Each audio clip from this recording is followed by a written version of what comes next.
मो चैनल को आपण मानक बहुत बहुत स्वागत। सांग मैंने रश्मिता गुड लाइफ को आपण मानक बहुत बहुत स्वागत। देखंतु सांग मैंने आज आम जाइचु गुरुवार रे माँ दक्षिण काली मंदिर। यही मंदिरटी भारी प्रसिद्ध मंदिर। ये वीर गोविंदपुर अच्छी। वीर गोविंदपुर, वीर हरेकृष्णपुर, चंदनपुर ये सब पाखापाखि जगह। बहुत आड़ू बहुत लोग यहाँ दर्शन करने आसता। आम प्रायतः मंगलवार, शनिवार, गुरुवार रे अधिकांश टाइम आम एठाकू जाई थाउ।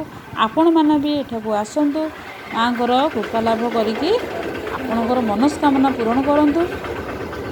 ये बहुत सुंदर मंदिर। प्रत्येक ठाकुराणी आम सब भोग सब किणाकिणी करूँ आ मंदिर रे पूजा पूजी करूँ। बहुत शांति लगे यही मंदिर को आसिले। आपण माने भी एठाकू आसंतु।